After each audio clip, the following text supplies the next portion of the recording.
Thank you, Jim. It's a nice presentation. So you can see here email, Jim put his email. We are always looking and interested to get more engaged with industries and non-traditional partners, let's say non-IEEE partners. If you have some ideas, if you want to come up with some program to work together jointly, please don't hesitate to reach us with Jim in Region 4 or the section. Alvin? Okay, great. So in the interest of time, let's keep on going. So we have our pleased to have an afternoon keynote session for the 126th anniversary event. So I'm going to turn it to Robert Hernandez to introduce our next keynote speaker. Thank you, Alvin. I'd like to welcome Mark Werwath of Northwestern University.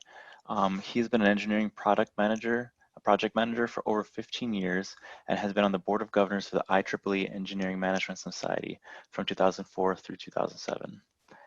Now teaching full-time at Northwestern as a full clinical professor, he is also the director of the Masters in Engineering Management program at Northwestern's McCormick School of Engineering.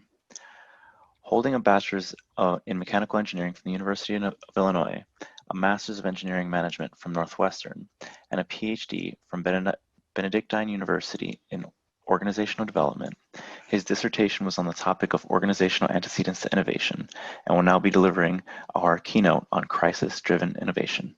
Thank you and welcome, Mark. Thank you. Hopefully everyone can hear me. My name is Mark Werwath. I'm the current director of the Master of Engineering Management program at Northwestern. We basically cater to experienced engineering professionals with 3 or more years experience who want to understand the essence of engineering management. The topic I'm going to be covering today is roughly in the field of innovation. I'm going to be talking about innovation during a pandemic. I'm going to try to share my screen at this point, and hopefully it'll work okay. Hopefully everyone can see my screen. Yes, we can see, Mark. Okay, good. Let me put it in slideshow mode. Yep, it's good. Okay, so let me just basically start by saying this pandemic has been a great accelerator for a lot of things, both good and bad. It's bringing the future to us faster than anyone could have imagined. Who would have thought that the modern urban office could have been made obsolete in a matter of a few weeks, a process that otherwise would have taken more than a decade and possibly several decades? Who would have thought that entire city streets and blocks would be shut down to vehicle traffic and converted to outdoor dining venues in a matter of months? If you're not familiar with this picture, it's somewhat unusual, right? This is a recent photo of smartphones hanging from a tree. The reason they are there is that Amazon drivers are dispatched based on the proximity to the fulfillment center. That distance is, of course, measured based on the latitude and longitude from their smartphones. So if their smartphones are hanging from the closest tree to the fulfillment center, they're more likely to get dispatched and they'll have more dispatches per day. This can be the difference between making money and losing money for a driver in the Amazon network. So basically by finding the closest tree, they can successfully get dispatched more often and therefore maximize their revenue. The dispatch algorithm, of course, is based on that location.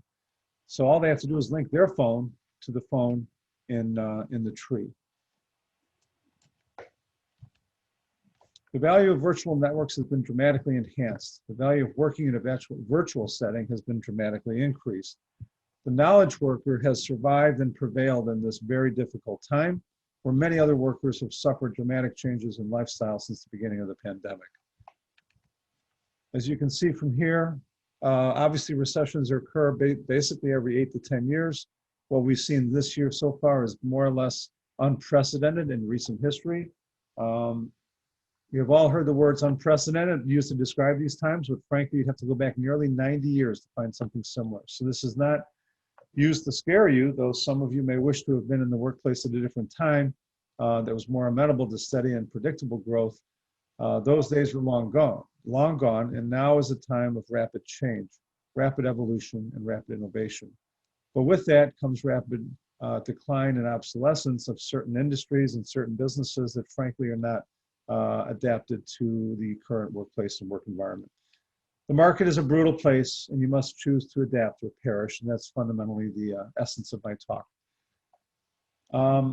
It's certainly no secret that the instability and need that was created by the last cataclysmic economic event, the stock market crash of 2008, gave birth to the most groundbreaking companies and business models that we now call unicorns. A whole new breed of entrepreneurs with radical ideas were created. That chaos is what brought us Slack, Instagram, Pinterest, Cloudera, Airbnb, Venmo, Square, Uber, Yelp, WhatsApp, Groupon, and many more. And I'm sure many of you know Groupon was founded right here in the city of Chicago by a Northwestern alum. The last downturn basically brought us all these opportunities. And my premise today, my thesis, is that you will see many more startups come from this downturn. To understand the future, I think it always helps to kind of understand the past. So let's look at companies that were founded during a recession for the last 100 years or so. GE was founded by Thomas Edison in 1892, immediately prior to the panic of 1893. During this panic, business activity dropped by nearly 40% across the nation. Nevertheless, GE became one of the original companies listed in the Dow Jones Industrial Average in 1896, where it remained for over a century. I'm sure many of you know the Hewlett-Packard story. Started in 1939, right in the middle of the Great Depression, by recent Stanford grads Bill Hewlett and David Packard. Out in California, their efforts resulted in one of the biggest powerhouses in computing, even known to this day, some 81 years later.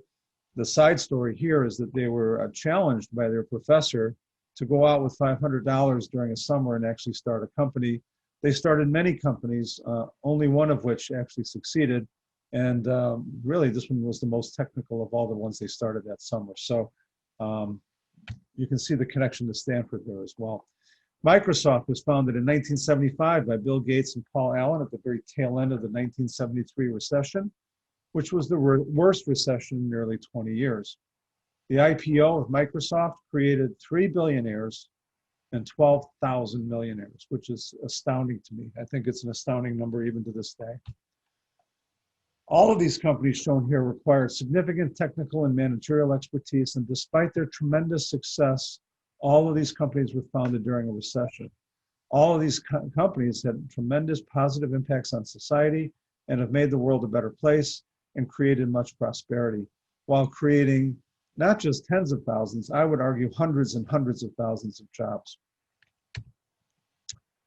Let's dive deep into one of them that's a recent, phenomenon. The very environment we're using today, Zoom, was founded by Eric Yuan.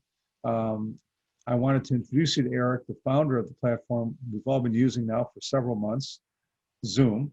Eric was educated in engineering in China. Eric applied 9 times for a visa to the United States and eventually studied business in the United States. Eric worked for WebEx for 14 years, from 97 to 2011, long enough to become the vice president of engineering at WebEx. His frustrations, however, with WebEx grew to the point where he left the company and founded and launched Zoom in 2012. Zoom had an average daily usage of 10 million users in December 2019, jumping to, get this, more than 300 million users. That's a 30x increase in under 90 days. Zoom's market cap has grown by 220% this year alone. The ability to be in the right place at the right time with the right solution is not a matter of luck. It takes commitment, focus, drive, and a combination of technical and business skills to truly make a positive impact on society. His mantra and obsession has been on the focus on the number 150. Why 150? Well, that's 150 milliseconds of system latency, which was very difficult for his team to consistently achieve, yet that was their goal, and they obviously achieved it. His obsession with that number became basically his ability to focus his entire organization on a system attribute that eventually helped him become a billionaire. So this list was a mere sample of what has been created during bleak and difficult times. I can also tell you I work with students all the time in the field of entrepreneurship. Many of mine from this spring decided to pursue their startup businesses rather than a traditional internship or full-time job, even though there were such jobs and internships available. My message to you is that innovation will create the opportunity to change the world for the better and to create jobs and opportunities and solutions for a desperate and troubled world. This world is waiting on you and engineers like you to help make the change that is so obviously needed. I would argue innovation comes not from surplus, but from constraints.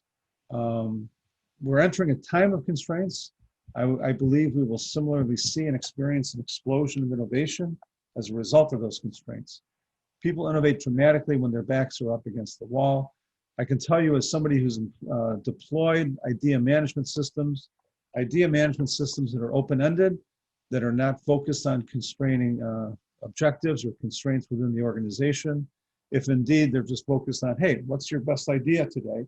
I believe you will find it to be of little use. Your idea management systems must be focused on constraints, and that's what I learned by deploying several over my career. My fundamental thesis here is that the enemy of change is satisfaction with the status quo. And it's easy to grow satisfied with the status quo. When the status quo is good, meaning that it works within the ecosystem, the enemy is strong, and the change paradigm suffers. The cost of switching from the status quo is simply too high. When the status quo is disrupted or is toxic, as it became in March of 2020, change is the victor as the switching costs drop dramatically. After all, when you run out of options, change looks very attractive. A simple example is your family doctor who was unable to see you face-to-face in a normal appointment setting, probably starting around March or maybe April of 2020, rather than forego that revenue and miss seeing their customers and their patients. Instead, they switched to telemedicine. And that switch to telemedicine became a wholesale switch for an entire industry that happened arguably almost nearly overnight. I mean, it was just like, boom, there it is. Telemedicine, which was always laying in the weeds as a kind of a minority player, suddenly became the majority solution for a lot of practitioners. Agility and speed to adapt, combined with insight as to how the world works, will allow innovation to accelerate at a phenomenal rate. It is said that the dinosaurs went extinct as a result of the Chicxulub asteroid, named after the town that it lies near its center. It hit Earth 66 million years ago with a force so incredible that it wiped out around 75% of the species on the planet, including the dinosaurs. New research has revealed that the area where the gigantic asteroid struck Earth, which is now Mexico's Yucatan Peninsula, was among the worst possible places it could have made contact with the planet. Experts determined that if the asteroid had struck nearly anywhere else, the dinosaurs would have survived. The asteroid directly impacted rocks in a shallow sea, which are particularly rich in hydrocarbons. The scientists explained that that event would not have been nearly as devastating had the asteroid hit on hard rock, which covered nearly 87% of the Earth's surface. So, yeah, it was a really, really bad day, right?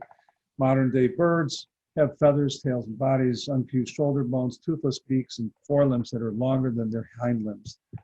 They also have a bony plate near their tails called the pygostyle.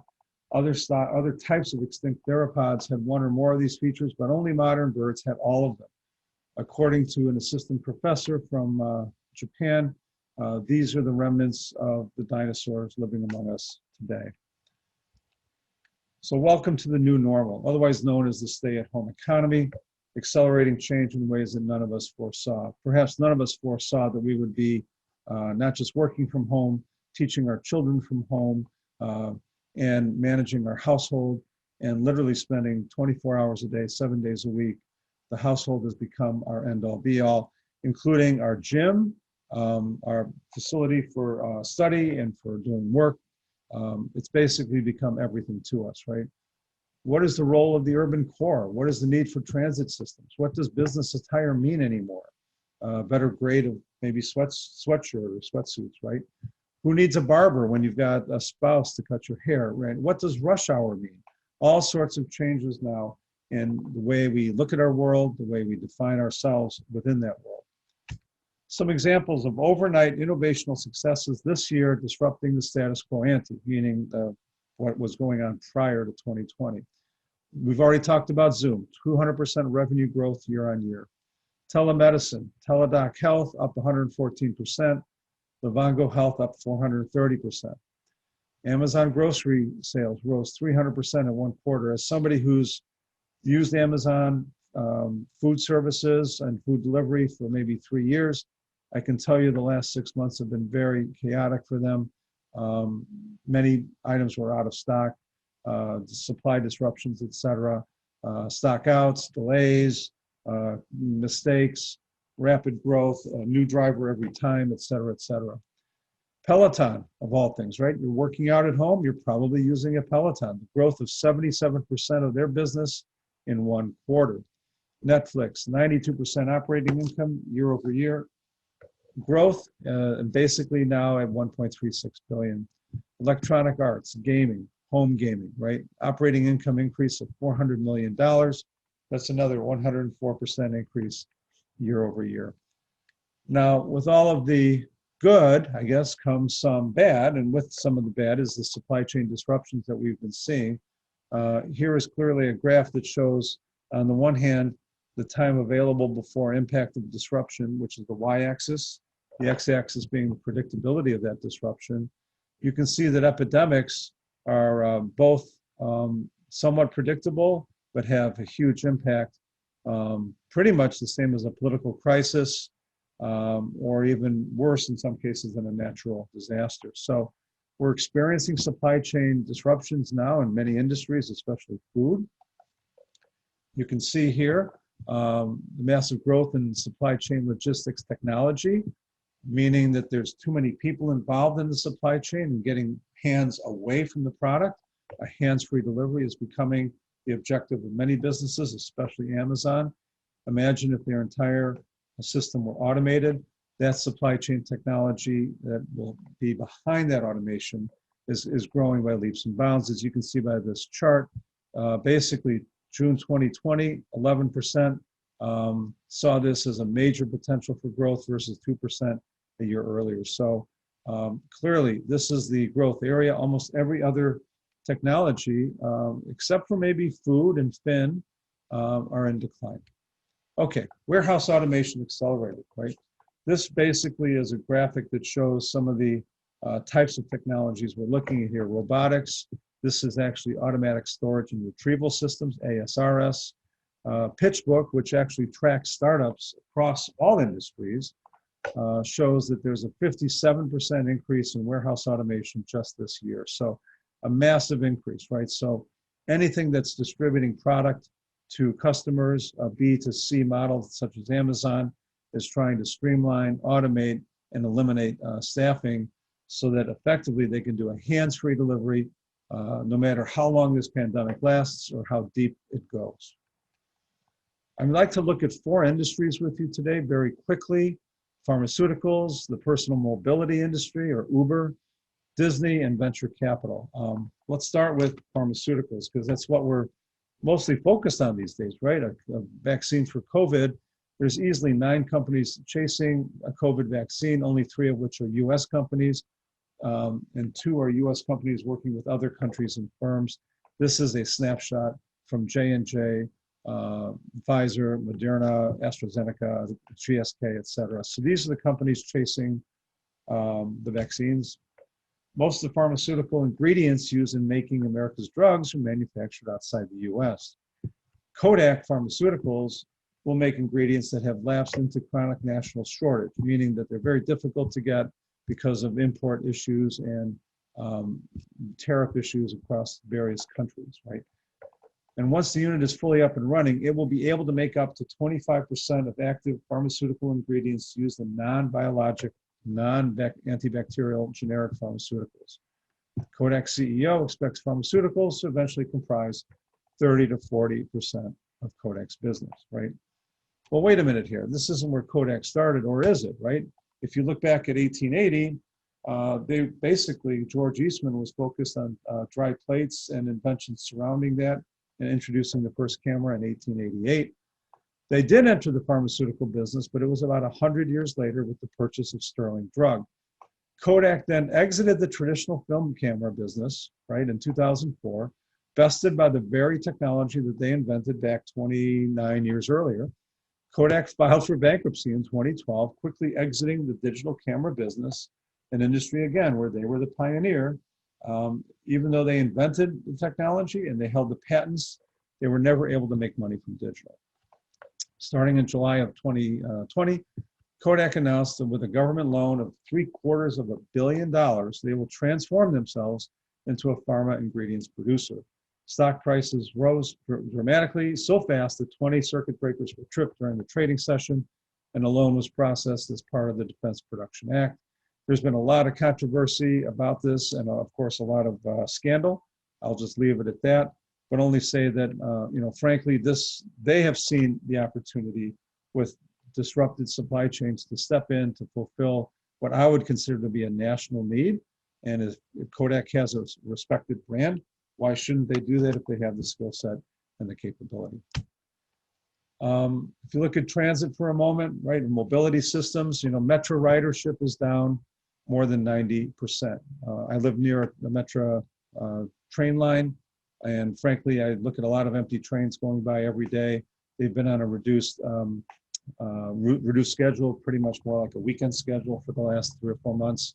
With that, though, 90% of their business is gone, and I doubt seriously they have the ability to support their infrastructure, their employee base, and with all the bailout talk, very few people are talking about bailing out transit systems. So this is just one example right here in Chicago, one of the best, suburban rail networks in the country is at severe jeopardy, and I'm sure we're not alone. Uber, if you look at Uber, basically in 2020, they saw a dramatic decrease in their bookings. They had some significant problems with their EBITDA. This is their mobility side, right? And then on the other hand, their delivery side has actually done quite well. So what they've had to do is adjust their main focus at Uber from mostly a mobility solution to more of a delivery solution. Food delivery in particular has become a utility in the United States, where people literally pay their food delivery bills the same way they pay their electric bill, treating it as a given that in an era of COVID, you basically have to get your food delivered to you, and they take that as a cost of, almost like a cost of living within the United States. So acquisition of Postmates was announced July 2020. Uber Eats and Postmates will control 37% of the food delivery business. DoorDash has 45. Postmates was privately held, was looking to expand. Food delivery has, in my mind, become in America the utility that it already has been in China for some time. So that's both a good news, bad news story, I guess, of successful pivot for a very well-known brand. Back to some bad news stories, I guess. The Disney stories are in pretty bad shape. I think they just announced more than 20,000 people being laid off, mostly from their parks, mostly from, I believe it was California, but I think it also impacted Florida. Overall revenue crashed in Q3 alone by 42%. Parks are down 85%, studio entertainment down 55%, media networks down 2%, and overall income down 72% year over year. That's the bad news. The good news is they did have a pivot, if you will, an alternative model for going to market, Disney Plus, which is a streaming service, which I think they rolled out less than a year ago. 100 million subscribers compares to Netflix's at 193. So in less than a year, they've been able to get almost 50% of the Netflix penetration.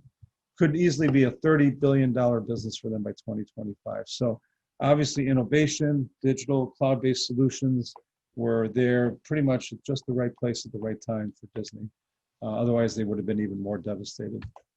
A dramatically bad news story here across the board seems to be airlines. You can see the drop in screenings. This is daily screenings by TSA.